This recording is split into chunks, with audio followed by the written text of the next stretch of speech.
안녕하세요. 함께 행복한 교회 정려 목사입니다. 1월 27일 아침 기도회 시작하겠습니다. 요한복음 7장 53절에서 8장 20절의 말씀입니다. 그리고 그들은 제각기 집으로 돌아갔다. 예수께서는 올리브 산으로 가셨다. 이른 아침에 예수께서 다시 성전에 가시니 많은 백성이 그에게로 모여들었다. 예수께서 앉아서 그들을 가르치실 때에 율법학자들과 바리새파 사람들이 간음을 하다가 잡힌 여자를 끌고 와서 가운데에 세워놓고 예수께 말하였다. 선생님, 이 여자가 간음을 하다가 현장에서 잡혔습니다. 모세는 율법에 이런 여자들을 돌로 쳐 죽이라고 우리에게 명령하였습니다. 그런데 선생님은 뭐라고 하시겠습니까? 그들이 이렇게 말한 것은 예수를 시험하여 고발할 구실을 찾으려는 속셈이었다.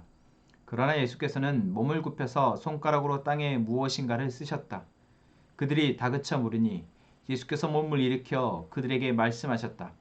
너희 가운데서 죄가 없는 사람이 먼저 이 여자에게 돌을 던져라. 그리고는 다시 몸을 굽혀서 땅에 무엇인가를 쓰셨다. 이 말씀을 들은 사람들은 나이가 많은 이로부터 시작하여 하나하나 떠나가고 마침내 예수만 남았다. 그 여자는 그대로 서 있었다. 예수께서 몸을 일으키시고 여자에게 말씀하셨다. 여자여, 사람들은 어디에 있느냐? 너를 정죄한 사람이 한 사람도 없느냐? 여자가 대답하였다. 주님, 한 사람도 없습니다. 예수께서 말씀하셨다. 나도 너를 정죄하지 않는다. 가서 이제부터 다시는 죄를 짓지 말아라. 예수께서 다시 그들에게 말씀하셨다. 나는 세상의 빛이다. 나를 따르는 사람은 어둠 속에 다니지 아니하고 생명의 빛을 얻을 것이다. 바리새파 사람들이 예수께 말하였다. 당신이 스스로 자신에 대하여 증언하니 당신의 증언은 참되지 못하오. 예수께서 그들에게 대답하셨다. 비록 내가 나 자신에 대하여 증언할지라도 내 증언은 참되다. 나는 내가 어디에서 와서 어디로 가는지를 알고 있기 때문이다. 그러나 너희는 내가 어디에서 왔는지도 모르고 어디로 가는지도 모른다. 너희는 사람이 정한 기준을 따라 심판한다. 나는 아무도 심판하지 않는다. 그러나 내가 심판하면 내 심판은 참되다. 그것은 내가 혼자 있는 것이 아니라 나를 보내신 아버지께서 나와 함께 하시기 때문이다. 너희의 율법에도 기록하기를 두 사람이 증언하면 참되다였다. 네가 나 자신에게 대하여 증언하는 사람이고 나를 보내신 아버지께서도 나에 대하여 증언하여 주신다. 그러자 그들은 예수께 물었다. 당신의 아버지가 어디에 계십니까? 예수께서 대답하셨다. 너희는 나도 모르고 나의 아버지도 모른다. 너희가 나를 알았더라면 나의 아버지도 알았을 것이다. 이것은 예수께서 성전에서 가르치실 때에 황금궤가 있는 데서 하신 말씀이다. 그러나 그를 잡는 사람이 아무도 없었다. 그것은 아직도 그의 때가 이르지 않았기 때문이다. 아멘. 네, 오늘 예수님은 다시 성전에서 사람들에게 가르치시고 계십니다. 예수님이 공생의 사역을 하시면서 하신 일은 계속해서 하나님 나라의 복음을, 하나님 나라를 선포하고 그 하나님 나라를 살아내기 위한 복음을 선포하셨습니다. 가르치셨죠. 그리고 많은 사람들에게 이제 그 하나님의 나라를 꿈꾸고 또한 그 하나님의 나라로 그들을 인도하기 위해서 많은 병자들을 고치며 기적들을 행하십니다. 자, 그런데 우리가 아무리 많은 기적을 보고 아무리 많은 기적이 나에게 좋은 일들로 이어진다 할지라도 결국 한 가지 문제가 해결되지 못하면 우리는 절대 행복할 수 없고 또한 우리는 절대 하나님의 나라에 들어갈 수 없습니다. 그것이 무엇입니까? 바로 죄의 문제입니다.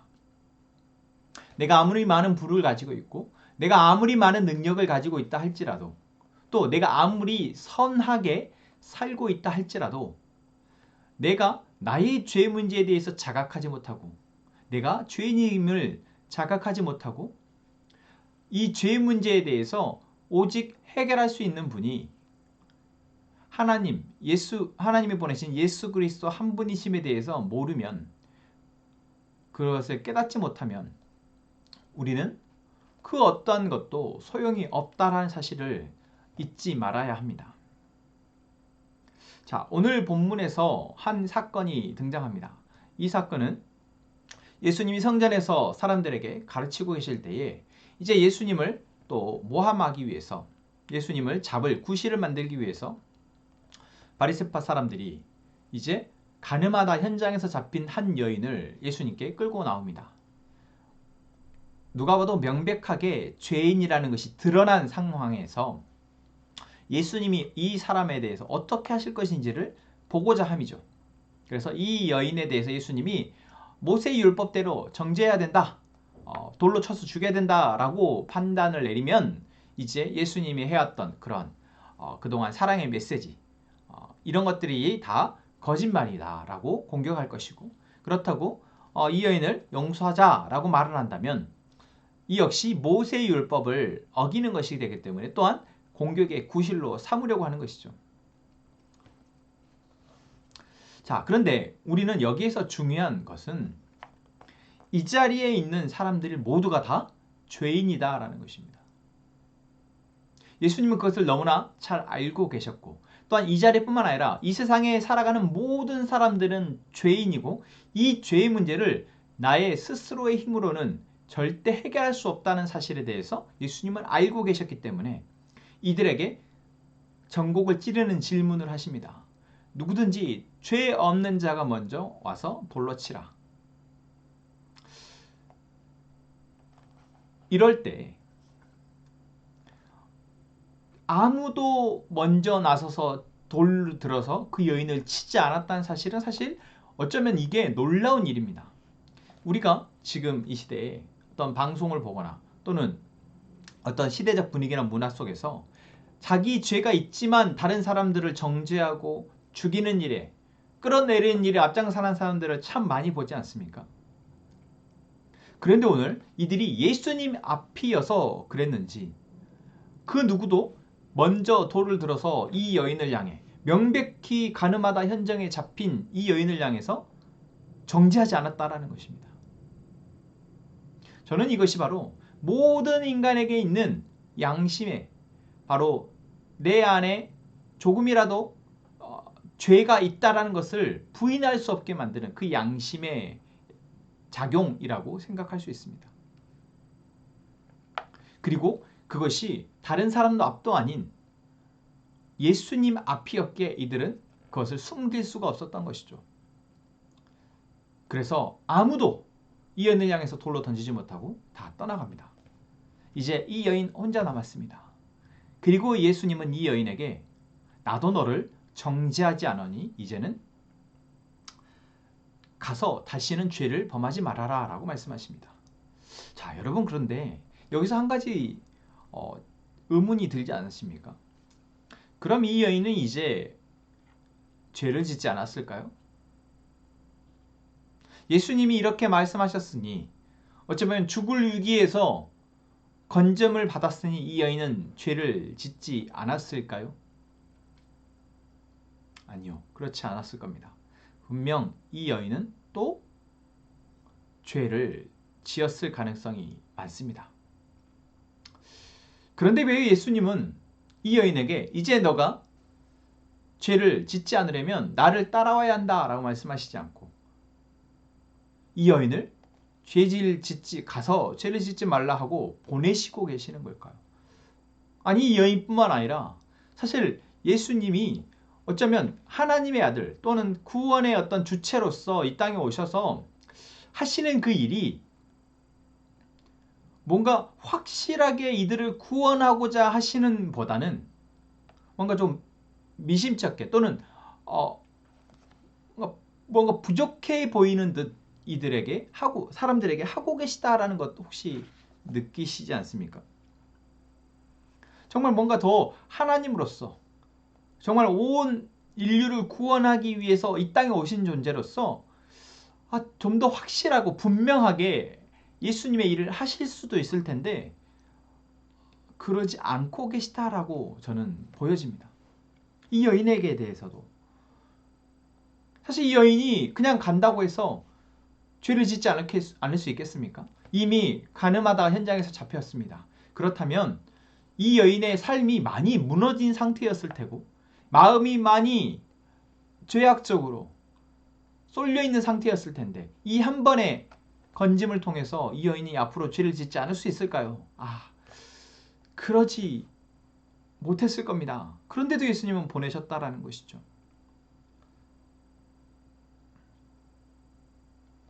왜 그러셨을까요? 우리가 지난번 말씀 가운데서도 이런 이야기를 잠깐 나눴던 적이 있습니다.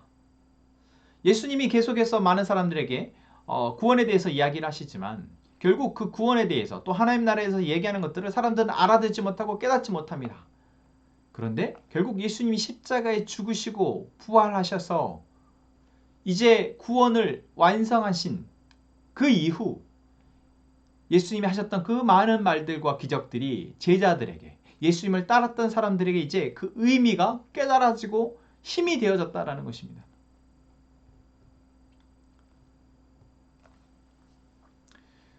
오늘 예수님이 이 여인을 보낸 건 역시 아직 예수님의 때가 되어지지 않았고, 예수님이 십자가의 죽으심과 부활하심을 통해서 구원을 이루시기 전이기 때문에 이들에게 강력하게 무언가를, 죄의 문제를 해결해 줄 수 없으셨기 때문에 그저 경고하시고 보낸 것이라 생각할 수 있겠습니다. 또한 한 가지, 이 본문 바로 뒤에 나오는 본문 가운데에서 예수님이 이렇게 말씀하십니다. 나는 세상의 빛이다. 나를 따르는 사람은 어둠 속에 다니지 아니하고 생명의 빛을 얻을 것이다.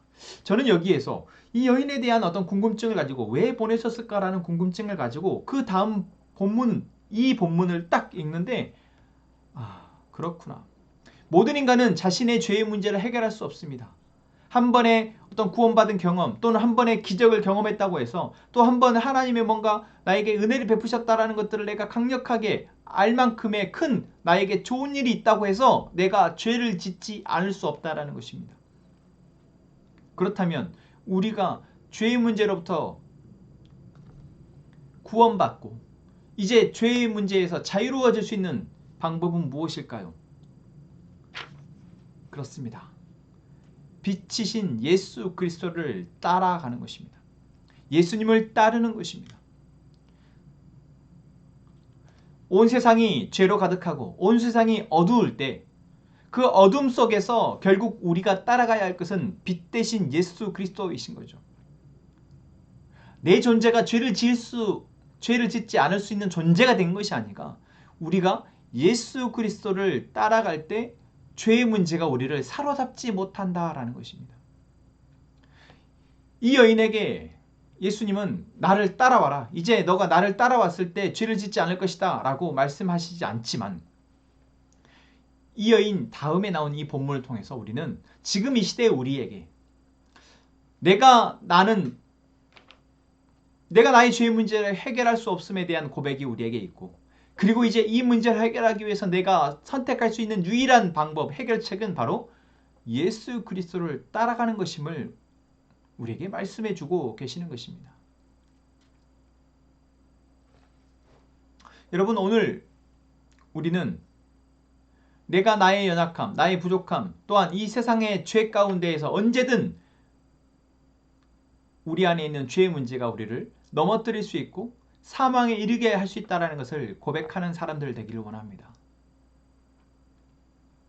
그리고 그런 우리를 위해서 예수님이 십자가에 죽으셨고 이제 우리가 이 예수 그리스도를 우리의 삶의 주인으로 모시며 이제 그분을 따라가는, 예수님을 따르는 제자들이 제자임을 또한 고백했으면 좋겠습니다. 다른 방법이 없습니다. 내가 뭔가를 이해하고 내가 그럴만하다 생각이 되어져서 이것이 나에게서 이익이 되겠다고 생각해서 따르는 그러한 따름이 아니라 정말 나의 생명의 문제이며 나의 영원한 생명을 위해서 내가 도저히 나의 죄의 문제를 감당할 수 없기에, 곁눈질하며 이 세상을 살아갈 수 없기에, 이것저것 죄보며 살아갈 수 없기에 오직 예수 그리스도를 따라가는 자, 그런 자임을 고백하며 나아갔으면 좋겠습니다. 여러분, 여전히 오늘도 세상의 수많은 소리들이 또한 세상의 수많은 잘 나가고 잘 되어 보이는 사람들이 우리의 눈과 귀를 현혹합니다. 그러나 오직 예수 그리스도만이 빛되시며 예수 그리스도를 따라갈 때 우리가 가장 안전하고 또한 행복할 수 있음을 고백합시다.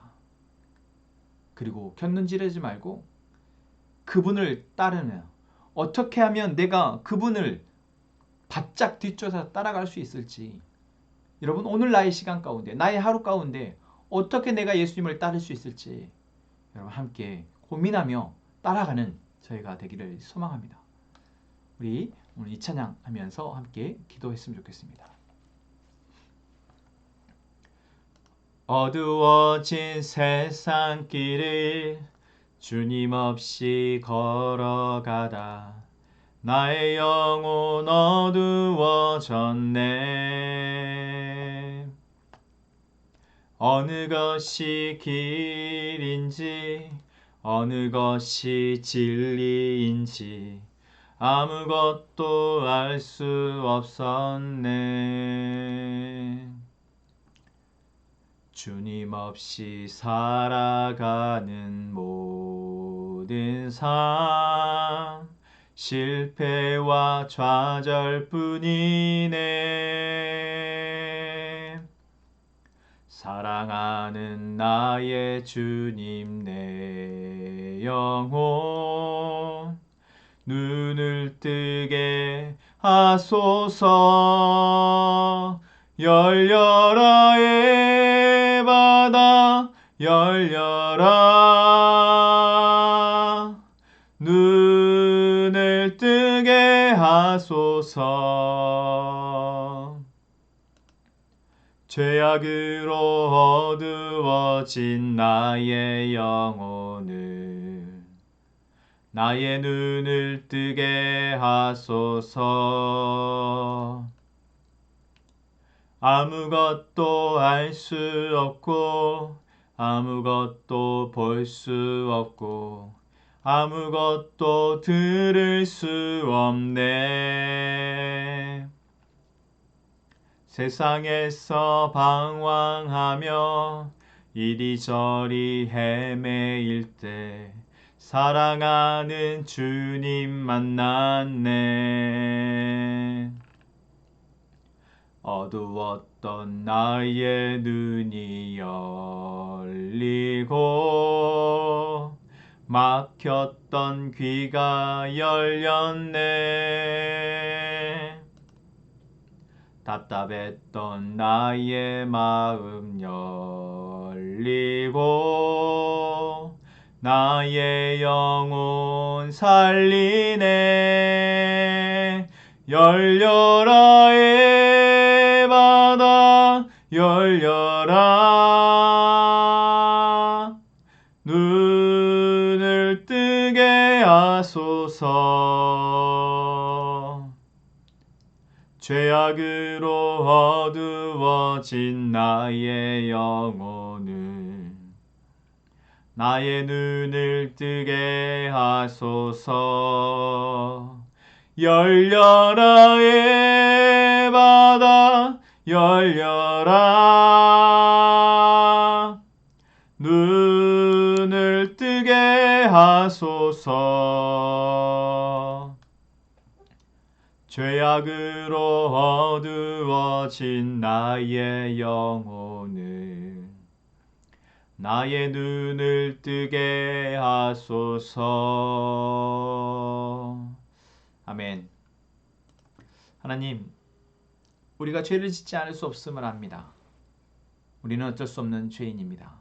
그렇기에 예수님을 따르는 자 되기를 원합니다. 그리하여 어둠 속을 헤매는 것이 아니라 빛의 자녀로 빛으로 나아갈 수 있도록 도와주옵소서. 우리 함께 봉헌 공동체가 하나님을 온전히 사랑함으로 자신을 건강하게 사랑하는 데까지 나아가는 성숙한 공동체가 되게 하여 주옵소서.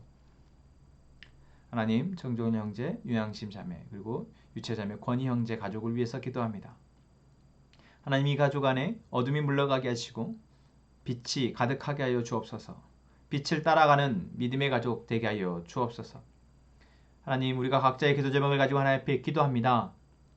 하나님의 뜻이 들려지게 하시고 그 뜻이 우리의 뜻이 되게 하시며 이제 그 뜻이 이루어지기까지 믿음으로 기도하며 나아가게 하여 주옵소서. 함께 기도하겠습니다.